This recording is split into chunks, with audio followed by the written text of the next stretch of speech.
नमः शिवायेति शिवं प्रपद्ये शिवः प्रसीदेति शिवं प्रपद्ये शिवात् परं नेति शिवं प्रपद्ये शिवोऽहमस्मीति शिवं प्रपद्ये 15 வரைக்கும் பார்த்திருக்கோம். வானாதி முடிஞ்சிட்டு வாழ்த்துவது. வாழ்த்துவதும் வானவர்கள் தாம் வாழ்வான் மனம் நிற்பால் தாழ்த்துவதும் தாம் உயர்ந்து தம்மையெல்லாம் தொழ வேண்டி சூழ்த்து மதுக்கரம் உரலும் தார்வை நாயடியை வாழ்த்த பிறப்பு அறுத்திடுவான் யானும் உன்னை பரம்.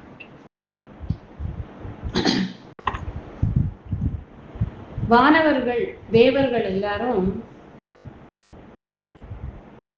பெருமானை சூழ்ந்து வாழ்த்துறாளாம். பெருமான் எப்படி இருக்கார் அப்படின்னு சொன்னா, சூழ்த்து மதுக்கரம் உரலும் தாரோயை அப்படின்னு சொல்றாரு. பெருமானை அவர் வர்ணிக்கிற விதம், தார்னா மாலைன்னு அர்த்தம். மலர்களை மாலையாக கட்டினது தார்னு அர்த்தம்.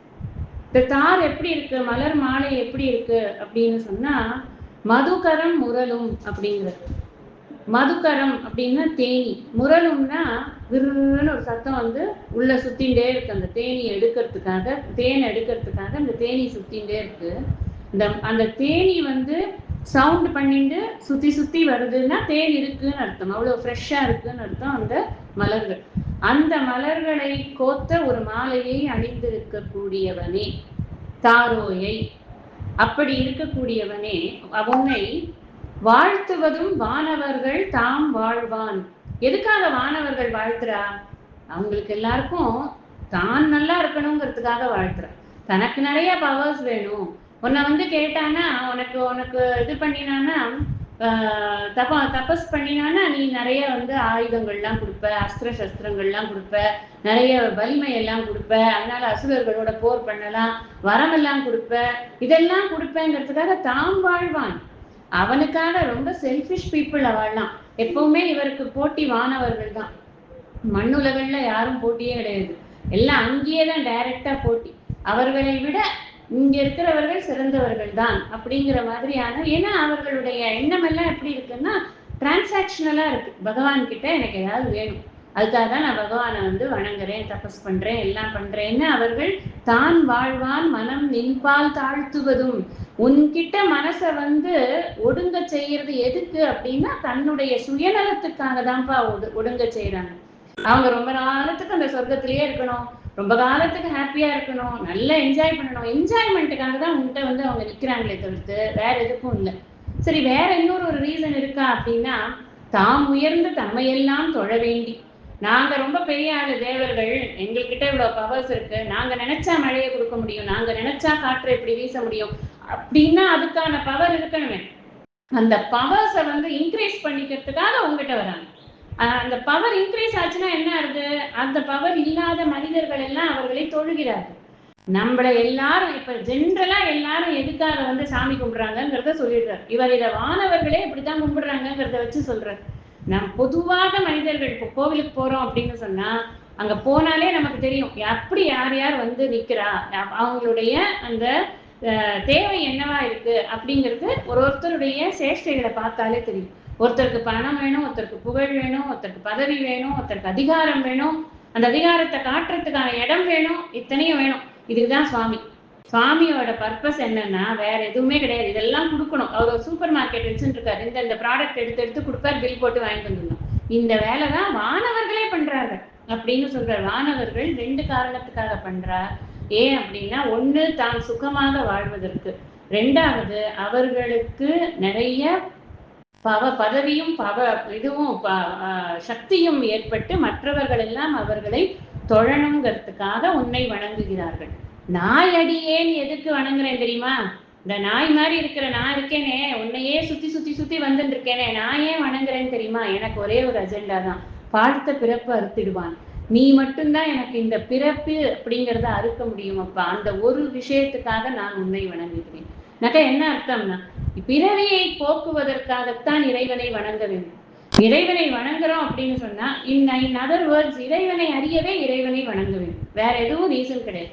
உன்னை நீ அறிவிக்க வேண்டும் எனக்கு. எனக்கு வேற இன்னும் இங்க உலகத்தை அழிச்சு நான் என்ன பண்ண போறேன்? எனக்கு ஒன்றும் பிரயோஜனம் கிடையாது. கொஞ்ச நாளைக்கு தான், இந்த உலகமே கொஞ்ச நாளைக்கு தான் இருக்க போறது. இந்த உலகத்துக்குள்ள அல்லது இந்த கிரியேஷன் கூட வச்சுக்கலாம். இந்த கிரியேஷனுக்குள்ள எனக்கு எந்த பதவி கிடைச்சா என்ன, எந்த பவர் கிடைச்சா என்ன, அது எல்லாமே ரிலேட்டிவ்லி கம்மி டைம் தான் இருக்க போகுது.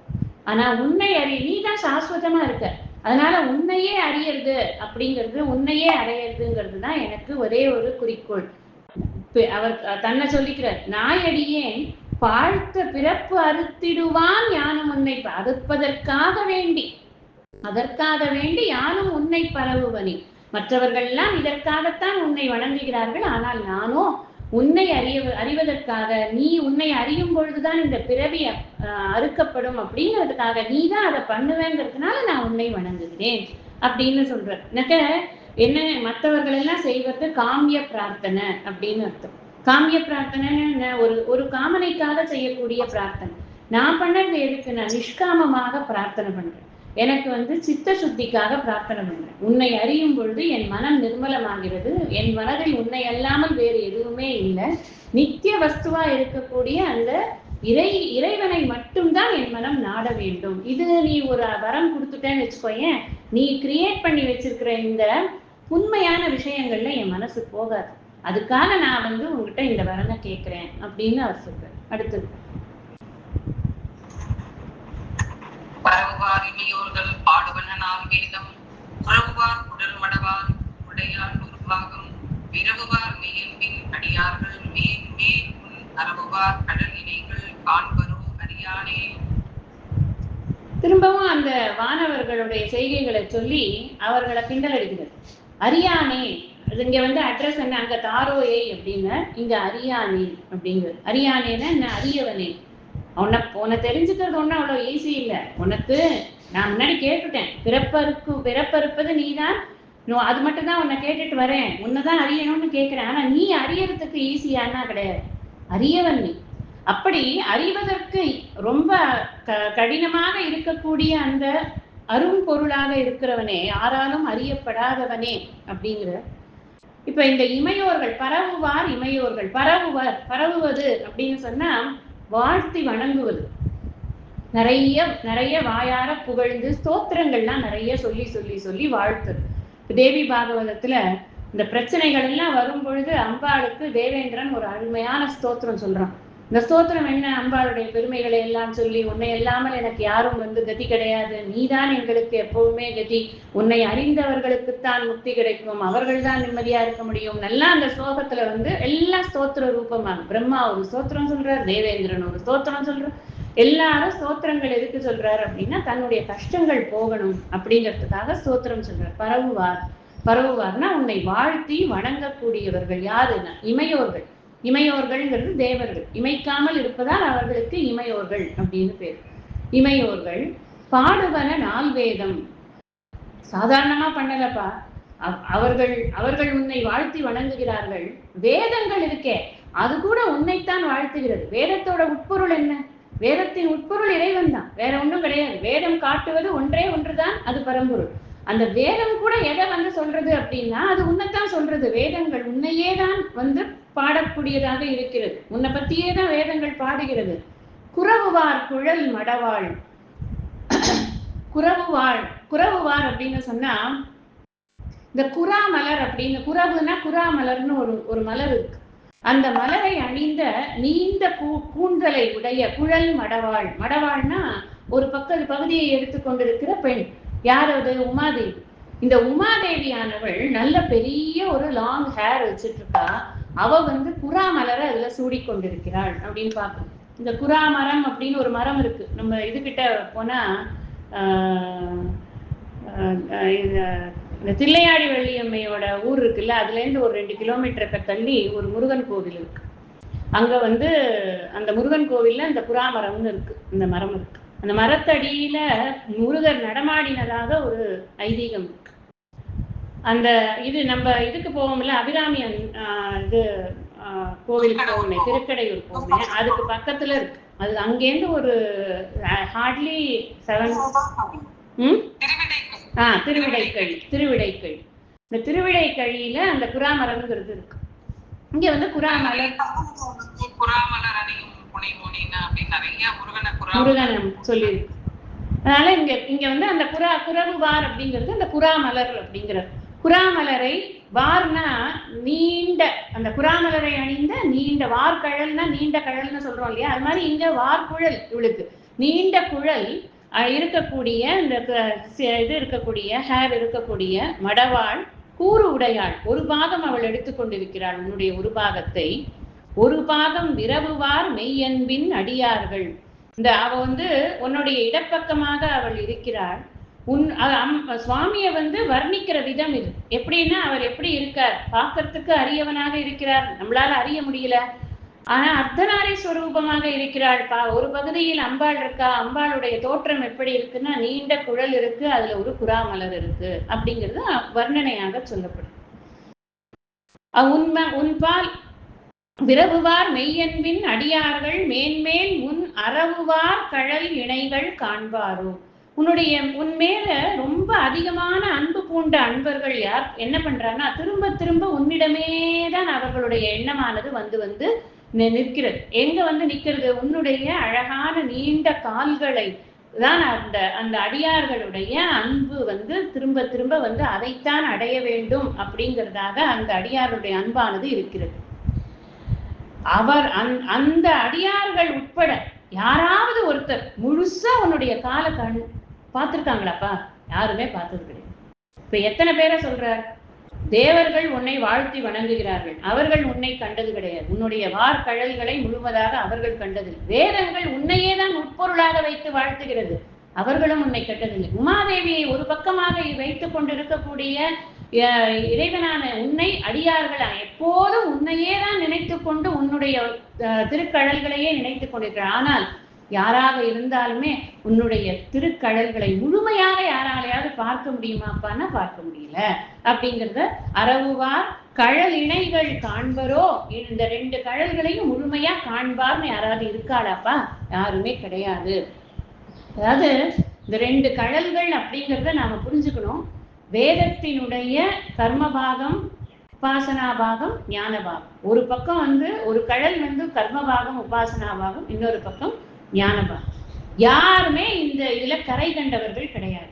எல்லாரும் அந்த இதுல கரையில நின்று அந்த இதை வந்து ஒரு ஒரு சாம்பிளை தான் பார்க்க முடியறதே தவிர்த்து அதனுடைய ஆழத்தை யாராலையுமே, வேதத்தின் ஆழத்தை யாராலையுமே உணர முடியறது கிடையாதுங்கிறது தான் இதனுடைய அந்த மீனிங். அதாவது லட்சியார்த்தமான மீனிங் என்ன அப்படின்னா, இறைவன் வேத வடிவானவன், அவனுடைய கால்கள் உணர்த்துவது நாம் இந்த உலகத்தில் வாழ்வதற்கு தேவையான கர்ம உபாசனா காண்டங்களும் ஞான காண்டமும் ஆகும். இந்த கர்ம உபாசனா காண்டம் மற்றும் ஞான காண்டமாக இருக்கக்கூடிய அந்த ரூபத்திலேயே இருக்கக்கூடிய இறைவனை முழுமையாக அறிந்தவர் என்பது ஒருவர் கூட இல்லை. எக்ஸாம்பிள் 2. ஒன்று தேவர்கள், இன்னொன்று வேதங்கள். வேதங்கள் கூட உன்னைத்தான் வைத்து பாடுகின்றன, ஆனா முழுசா அறிஞ்சாங்களா? அதை முழுசா வேதத்தை யாராவது அறிஞ்சாங்கன்னா அது கூட இல்லை. அப்படிதான் இருக்கு. உன்னுடைய பெருமையை, அதாவது இறைவனுடைய அரிய தன்மை இங்க சொல்லப்படுறது. இந்த ஜீவன் வந்து முழுசா 360 டிகிரிஸும் இறைவனை அறிஞ்சதுக்கு அப்புறம் தான் முக்தின்னு வச்சிருந்தானா யாருக்குமே முக்தி கிடைக்காது, ஒருத்தருக்கு கூட முக்தி கிடைக்காது. ஏன்னா அப்படி அறிய முடியாது. எதை அறியணுமோ அதை மாத்திரம் அறியறதுக்கான ஒரு வசதியை வச்சிருக்காரு பகவான். அதுதான் அவருக்கு அவளுக்கு ஏத்த மாதிரியான ஒரு குருவை கொடுத்து அந்த குரு மூலமா அவனுக்கு என்ன வேணுமோ அதை கொடுக்க வச்சு விடுறாரு. முழுசா அவன் வந்து 1008 உபநிஷதும் படிச்சு 4 வேதத்தையும் அதுக்கு அந்த இதுல இருக்கக்கூடிய எல்லா சாகைகளையும் அவன் உட்காந்து படிச்சதுக்கு அப்புறம் தான் அவனுக்கு முக்தின்னா ஜென்ம ஜென்மாந்திரத்துக்கும் முக்தி கிடைக்காதுங்கிற ஒரு பிராக்டிகாலிட்டி தெரிஞ்சதுனால முக்திக்கு முழுசா படிக்கிறது முக்கியம் இல்லை. ஏன்னா முழுசா அறியவே முடியாது. ஆனா எப்படி அறிய முடியும்? இப்போ உன் கருணை இருந்தா ஒன்னு அறியலாம். சாம்பிளே போறோம்ன்றார். சாம்பிளே போறோம் ஒன்னு அறியறதுக்கு. உன் கருணை இருந்தா போறோம், வேற ஒண்ணுமே வேண்டாம், வேற எதுவுமே இங்க தேவை கிடையாது. ஏன்னா நீ அவ்வளவு அரியவனாக இருக்கிறாய் அப்படின்னு இதுல ரெக்கார்ட் பண்ண. அடுத்தது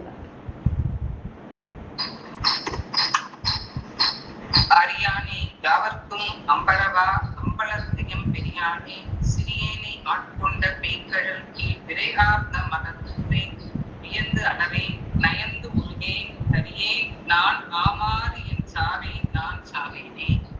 மறுபடியும் வந்துட்டார் பழையபடிக்கு, தன்னுடைய அந்த நைச்சிய சுபாவத்துக்கு ஓடி வந்துட்டார்.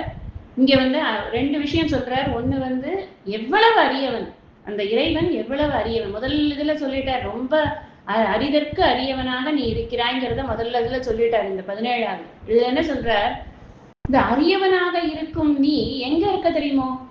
நீ இருக்கிற இடம் ஒண்ணு இருக்கு. அது எங்க இருக்குன்னா, யாவர்க்கும் அம்பரவா, எல்லாருக்குள்ளேயும் இருக்கக்கூடிய அந்த சித் ஸ்வரூபமாக நீ இருக்கிற. இந்த ஹிருதயாகாசத்துல இருக்கக்கூடிய உணர்வு ஸ்வரூபமாக நீ இருக்க. உன்னை வந்து எங்கேயான ஒரு இடத்துல போய் பார்க்கணும், லொக்கேட்டட்ல பர்சனா பார்க்கணும்னா தான்ப்பா கஷ்டம், இல்லைன்னா கஷ்டமே கிடையாது.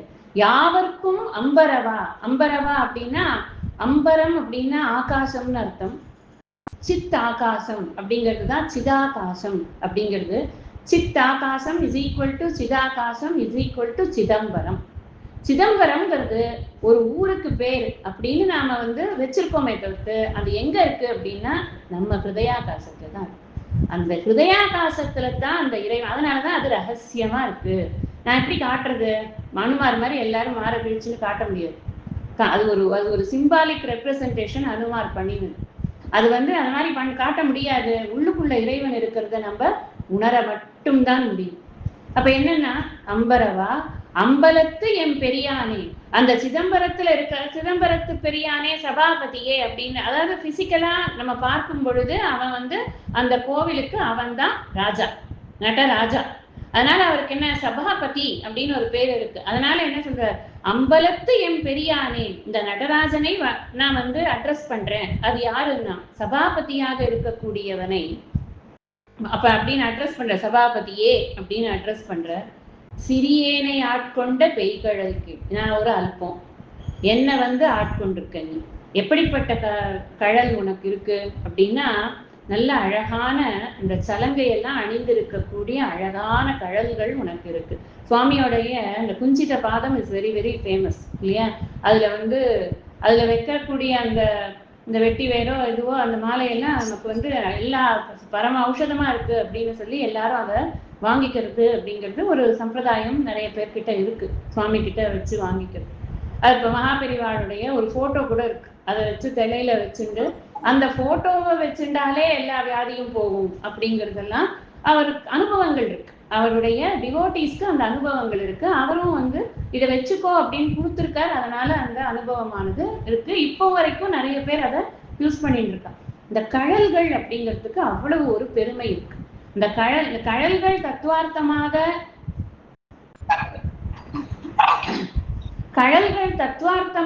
ஒரு அர்த்தம் நம்ம இருக்கு அப்படின்னா கூட பிசிக்கலாவே கழல்களுக்கு ஏகப்பட்ட பெருமை இருக்கு. நம்ம வாட்சியார்த்தமாவே கழல்களுக்கு ஏகப்பட்ட பெருமை இருக்கு. ஜஸ்ட் வேர்ட் மீனிங்னு எடுத்துட்டாலே அந்த திருக்கழல்களுக்கு அவ்வளவு பெருமை இருக்கு அப்படிங்கிறத அவர் என்ன சொல்றார், பெய் கழல். எப்படிப்பட்ட கழல் அது? என்னை ஆட்கொண்ட கழல். நான் வந்து ஒரு ஒன்றும் தெரியாத ஒரு ஆளா வந்து அந்த குருந்த மரக்கடியில வந்து நிக்கிறேன், நீ என்னை ஆட்கொண்டு விட்டாய். அப்படிப்பட்டவன் நீ. அந்த மாதிரி இருக்கக்கூடிய உன்னுடைய பெய்கழல் விரையார்ந்த மலர் தூவின். அந்த கழலுக்கு நான் என்னெல்லாம் பண்ணிருக்கலாம், what should I have done அப்படின்னு. விரைனா மலர், நல்ல மனம் அப்படின்னு அர்த்தம். நல்ல மனமான மலர்கள் எல்லாம் நான் வந்து பறிச்சு கொண்டு வந்து உனக்கு தூவி ஒரு அர்ச்சனை பண்ணிருக்கலாமா இல்லையா? ஒன்றும் பண்ணலப்பா, நான் அதெல்லாம் பண்ணவே இல்லை. வியந்து அலறேன். வியந்து அப்படின்னு சொன்னா என்ன, உன்னுடைய பெருமையை எல்லாம் பார்த்து வியப்பாக இருந்து நான் அலறேன் அப்படின்னு சொன்னா, நிறைய பேர்கிட்ட அதை பத்தி நான் பேசுறேன். நான் அதுவும் பேசுறது இல்லை, எனக்கு அந்த அளவுக்கு தெரியலையே, எனக்கு அவ்வளவு சாமர்த்தியமும் இல்லை. உன்னுடைய பெருமையை வியந்து அதை வார்த்தையில வடிக்கிற அளவுக்கு கூட எனக்கு சாமர்த்தியம் இல்லை. நான் எந்த சரி வெளியில தான் சொல்ல மாட்டேன், உள்ளேயாவது உனக்கு தெரியும்ல, உருகவாது உருகலாம் இல்ல, நான் எந்த உருகேன் உள்ளேயும் நான் அதை ஃபீல் பண்ணல. ஏன்னா நான் வெளி உலகத்துலதான் ரொம்ப பிஸியா இருக்கேன். நான் குதிரை வாங்கலாமா யானை வாங்கலாமா அப்படின்னு அலைஞ்சுட்டு இருக்கேன் ஒரு மந்திரியா, ஒன்றும் தெரியல எனக்கு. நயந்து உருகேன். உருகேன் தரியேன். தரியேன் அப்படின்னு சொன்னா இப்படி இருக்கக்கூடாது, நான் இப்படி இருக்க மாட்டேன், இந்த மாதிரி இருக்கக்கூடாது, ரொம்ப தப்பு. நாம் ஆமாறு என் சாவேன், நான் சாவேனே, நான் உய்யும் வழி எது? இப்படி இருக்கக்கூடாதுன்னு எனக்கு தெரியறதப்பா. நான் எப்படி வந்து இதுல இருந்து வெளியில வருது? நம்ம எல்லாருக்குமே இருக்கக்கூடிய ஒரு கொஸ்டினை கேட்கிறாரு.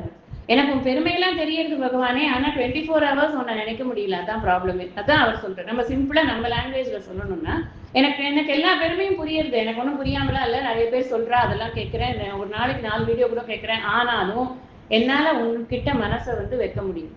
மலர் தூவேன், நான் வந்து வியந்து அலறேன், நயந்து உருகேன். இதெல்லாம் என்னது அப்படின்னா இறைவனை நோக்கி மனசை முழுமையாக செலுத்துறதுக்கு என்னால முடியும். எனக்கு அது பண்ண முடியல. அப்ப நான் எப்படி நான் வந்து ஆமா நான் ஆமாறுன்னா நான் எப்படி உய்வதற்கான வழி என்ன? இந்த பிறவி தலையிலிருந்து நான் எப்படி விடுபடுவேன்? அதுக்கு என்ன வழி இருக்கு சொல்லு? வழி இல்லைன்னா நான் செத்துதான் போகணும், வேற வழியே இல்லை. சாவேன் நான் சாவேனே. ரொம்ப ஒரு கழிவிறக்கத்துல போய் செல்ஃப் பிட்டிக்குள்ள மாட்டிக்கிறாரு. அப்படி சொல்லி அப்படி மாட்டிக்கிறாரு இல்ல, மாட்டிக்கிற மாதிரி நமக்கு சொல்றார். இப்ப எப்படி ஒரு பக்தனுடைய மனநிலை இருக்கும்? அவனால அந்த அந்த உலக விஷயங்கள்ல இருந்து சம்சாரத்துல இருந்து வெளியில வர முடியாதவனுடைய நிலைமைய அழகா வந்து எடுத்து ஒரு பிக்சர் போட்டு காமிக்கிறார். வேர்ட்ஸாலேயே பெயிண்ட் பண்றார் இந்த பிக்சர். அதுதான் எல்லாருக்கும் இருக்கிற ஒரு நிலைமை தான். நம்ம திடீர்னு இன்னைக்கு நினைப்போம், இன்னைக்கு ஒரு 10 பாட்டாவது படிச்சிடணும்ப்பா. மனசார உட்கார்ந்து பொறுமையா வார்த்தையா பார்த்து அது அர்த்தத்தை அனுசந்தானம் பண்ணி படிக்கணும். அன்னைக்குதான் பார்த்து நமக்கு ஒரு வேலை வரும். அன்னைக்குதான் ஆத்துல ஒரு பெரிய இது வரும், ஒரு முக்கியமான வேலை வரும். யாராவது வருவா கெஸ்ட். நம்ம வந்து இதெல்லாம் வேற படிச்சிருக்கோமா, விருந்தோம்பல்ல ரொம்ப இது ஊறி கிடைப்போம். அப்ப அதெல்லாம் அவளெல்லாம் பத்திரமா அனுப்பி போயிட்டு வா டாட்டா சொல்றதுக்குள்ள சாயந்தரம் ஆயிடும். அப்புறம் நம்ம எப்ப படிக்கிறது? இதுதான் நம்மளோட பிரச்சனை. சம்சாரியோட பிரச்சனை என்னங்கிறத அழகா எடுத்து காமிக்கிறாரு.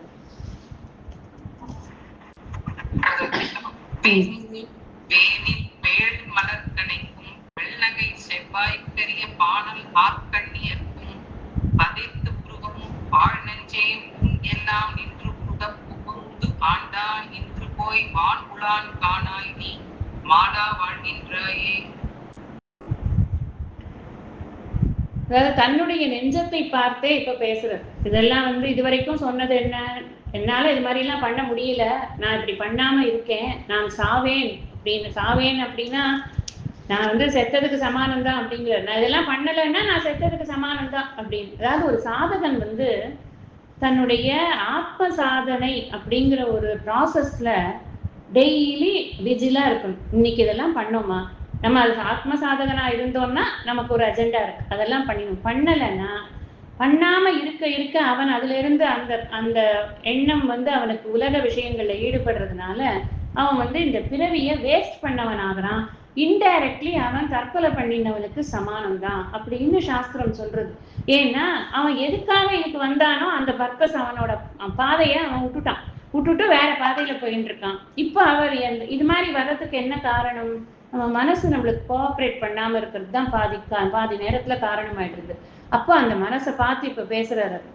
வேனில் வேள் மலர் கணைக்கும். வேனில் வேள் அப்படின்னா வேனில் அப்படிங்கிறது வேனில் காலம் அப்படின்னு. வேனில் காலம்ங்கிறது வசந்த காலம். வசந்த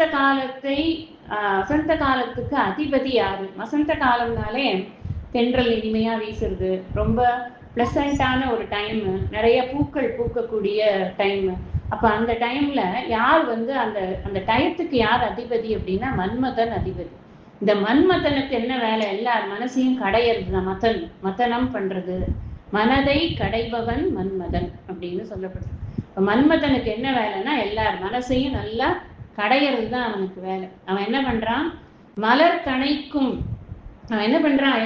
புஷ்ப பானத்தை போடுறான். மலர் கணை வச்சு கொண்டிருக்கான். வந்து அஞ்சு விதமான மலர்களை சொல்லப்படுறது இல்லையா?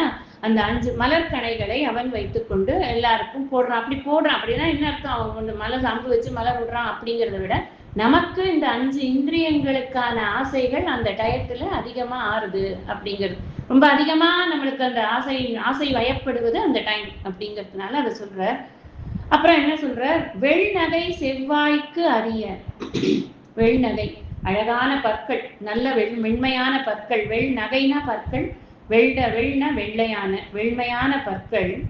செவ்வாய் உதடு எப்படி இருக்கு? அப்படியே கொவ்வை செவ்வாயா இருக்கு. அப்படியே கொவ்வை பழம் மாதிரி நல்லா செவந்து இருக்கு. அந்த மாதிரியான பிம்போஷ்டம்னு சொல்றோம் அம்பால. அந்த மாதிரியான ஒரு ஒரு ஒரு இது இருக்கு. லிப்ஸ்டிக் எல்லாம் போட்டுக்காமலேயே ரொம்ப நல்லா இருக்கு வாய் அப்படிங்கிற. கரிய பானல் ஆர் கண்ணீரும். கரிய பானல் ஆர் கண்ணீரும் அப்படின்னு சொன்னா, கரிய பானல்னா கருங்குவளை மலர். கருங்குவளை மாதிரி இருக்கக்கூடிய கண்களை உடைய பெண்கள். என்ன ஆகுது இந்த வெயில் காலத்துல மன்மதனோட ஒர்க் என்ன அப்படின்னா, ஆண் பெண்ணுக்கு ஈர்ப்பு தான். இவர் ஆணா இருக்கிறதுனால பெண்களை வந்து வர்ணிக்கிற. பெண் வந்து இந்த மாதிரியான ஒரு அழகான செவ்வாயாக இருக்கக்கூடிய வெண்மையான பற்கள் இருக்கக்கூடிய ஒரு அழகான கரிய கருங்குவளை மாதிரி இருக்கக்கூடிய கண்களை உடைய பெண்கள். கண்ணியர் அப்படின்னா கண்களை உடைய மங்கையர் அப்படின்னு. அதை பார்த்தா என் நெஞ்சம் என்ன ஆகுது தெரியுமாப்பா? இவ்வளவு நேரம் சொன்னதெல்லாம் புசுன்னு போய் பதைத்து உருகும் பால் நெஞ்சு அப்படியே உடனே ஓடி போறதான். நம்மளுக்கு அனுபவம் இல்லாததுனால நம்மளால இதை வந்து ஃபுல்லா இது பண்ண முடியல. வெறும் மேபி மென் படிச்சான்னா அவளுக்கு அனுபவமா தான் இருக்குமா இருக்கும். எல்லாருக்குமே இருக்கும் அனுபவம். நம்ம இந்த இந்த விஷயத்தை அனுபவபூர்வமாக அப்படிங்கிறது அந்த அந்த அந்த இடத்துல இருந்து பேசுறாரு அவர். நான் வந்து இந்த பெண்களை பார்த்தா இப்படி மயங்கி போறேன், அந்த என் மனசு வந்து அவங்க கிட்ட போயிடுறது. அப்படி போய் என்ன ஆகுது தெரியுமா? ஊனெல்லாம் உருக என் உடம்பே அப்படியே ஆடி போயிடுறதுப்பா. அவங்க பார்த்த உடனே என் மனசெல்லாம் அப்படியே உருகி போறது, என்னுடைய உடம்பெல்லாம் உருகி போறது. புகுந்து ஆண்டான் இன்று போய் வான்உளான் காணாய் நீ மாளா வாழ்கின்றாயே. நான் இதெல்லாம் பண்ணி நான் என்ன பண்றேன் அப்படின்னா, என்னுடைய பிறவியோனுடைய பர்பஸை நான் விட்டுடுறேன். விட்டதுனால என்ன ஆகுது?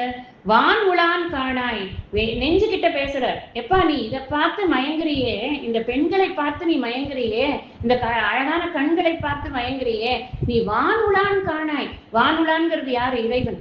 இறைவனை நீ வந்து பார்க்க மாட்டேங்கிறியே. நீ இந்த வான் உளான்னு சொன்னோடனே எங்கேயோ வானத்துலதான் இருக்காரு அப்படிங்கிறது இல்ல. என்ன அர்த்தம் அப்படின்னு சொன்னா, வானாகி மண்ணாகின்னு சொன்னாரே, அப்படி எடுத்துக்கணும் அர்த்தம். எல்லாமாக இருக்கக்கூடிய அந்த இறைவனை நீ வந்து பார்க்க மாட்டேங்கிறியே, நீ மாடா வாழ்கின்றாயே. நீ என்ன வேஸ்டா அல்லவா நீ வாழற. நீ வந்து இந்த வாழ்க்கைங்கிறது உனக்கு யூஸ்லெஸ்ஸா தானே இருக்கு. மாடாது அப்படின்னு சொன்னா என்ன? நீ சாகாத இன்னும் வாழ்ந்து கொண்டிருக்கிறாயேன்னு அர்த்தம் இருக்கு. அந்த வாழ்க்கைங்கிறது யூஸ்லெஸ்ஸா இருக்கே உனக்கு அப்படின்னு அர்த்தம். மனசு வந்து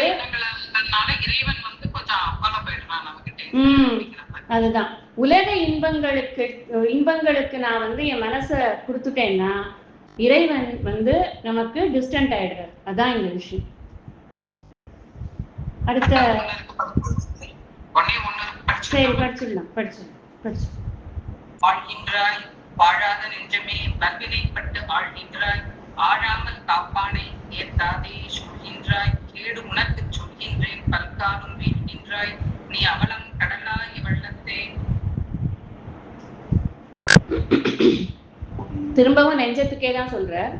வாழ்கின்றாய் வாழாத நெஞ்சமே, நீ இந்த மாதிரி ஒரு வாழ்க்கையை, ஒரு புல்மையான ஒரு வாழ்க்கையை வாழற. எப்படி புண்மையான வாழ்க்கைங்கிற? உலக இச்சையில் நீ ஈடுபடுகிறாய். நம்ம என்ன இச்சை வேணா போட்டுக்கலாம். அவர் ஒண்ணுதான் சொல்லியிருக்கார், பெண் ஆசை ஒண்ணுதான் சொல்லியிருக்கார், மண் ஆசை, பொன் ஆசை.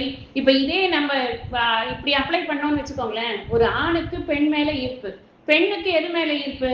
பொன், நகை, சொத்து, சுகம், பணி, மணி, காசு, பணி, துட்டு, புடவை, இப்படி எதை வேணாலும் போட்டுக்கலாம். நம்ம அதற்கு நம்ம வந்து அப்ளை பண்ணிக்கலாம். அந்த மாதிரி உலக விஷயங்கள்ல நீ ஈடுபட்டு வாழ்கின்றாய். வாழாத நெஞ்சமே, எதுல வாழல நீ? நீ வந்து வாழ வேண்டியது எப்படின்னா, இறைவனை மனதில் வைத்துக்கொண்டு நீ வாழணும். அதை விட்டுவிட்டு நீ உலகை மனதில் வைத்துக்கொண்டு வாழவ. வல்வினைப்பட்டு, வல்வினைப்பட்டுன்னா வல்வினைனா தீவினை.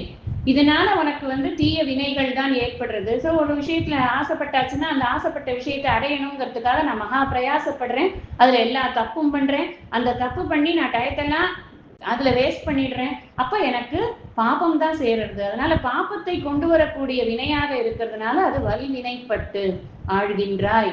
அதுலயே நீ ஆழ்ந்து போகிறாய். திரும்ப திரும்ப அதையே பண்ற நீ, அகெயின் அண்ட் அகெயின். இன்னைக்குன்னா நாளைக்கு, இன்னைக்குன்னா நாளைக்கு அதையே பண்ணிட்டு இருக்க. ஆழாமல் காப்பானை ஏத்தாதே. இது மாதிரி ஆழாமல் அந்த இந்த மாதிரி உலக விஷயங்கள்ல ஆழ்ந்து போகாமல் உன்னை காக்கக்கூடிய ஒருத்தன் இருக்கான்ல, அவனை நீ ஏத்தாதே. ஏத்தாதேன்னா என்ன? நல்ல புகழ் மொழிகளால் பாடாமல், அடியார்கள் எழுதி வச்சதையாவது அட்லீஸ்ட் பாடலாமே, அதையும் பாடாமல் சூழ்கின்றாய் கேடு. இங்க சூழ்கின்றாய் அப்படின்னா நீ அப்படி நினைக்கிற. நீ எதை நினைக்கிறன்னா கேட்டை நினைக்கிறாய். கருத்து அப்படின்னு அர்த்தம். சூழ்கிறது அப்படின்னா கருத்து அப்படின்னு அர்த்தம்.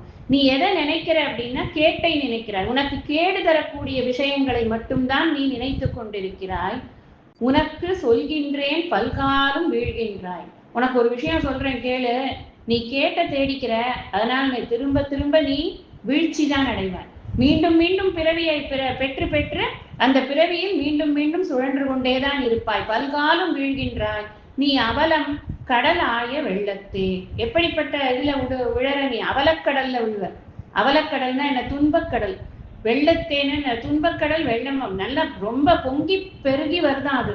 அதுல போய் நீ விழறமா. திருப்பி திருப்பி நீ என்ன பண்றனா, இந்த உலக விஷயங்கள்ல ஈடுபடுறதுனால எவ்வளவுதான் நீ சாதனைகளை பண்ணி கொண்டிருக்கிறனாலும் உன் மனசு அந்த பக்கம் போச்சுன்னா நீ இங்க இறைவன் கிட்டேந்து விலகிறதுனால நீ துன்பக்கடலில் வீழ்கிறாய். வல்வினை உன்னை சூழ்கிறது. அதனால உனக்கு பாபம் ஏற்படுகிறது. பாபம் அதிகமானா திரும்ப திரும்ப அது தீர்த்துக்கிறதுக்காக நீ வந்துதான் ஆகணும் அப்படிங்கிறத சொல்றாரு. இப்ப என்னன்னா, நெஞ்சுக்கு தான் இது ரெண்டுமே. லாஸ்ட் 2 பாட்டுமே நெஞ்சுக்கு தான். நெஞ்சுக்கு என்ன மெசேஜ் அப்படின்னா, விவேக புத்தி உனக்கு வேணும்.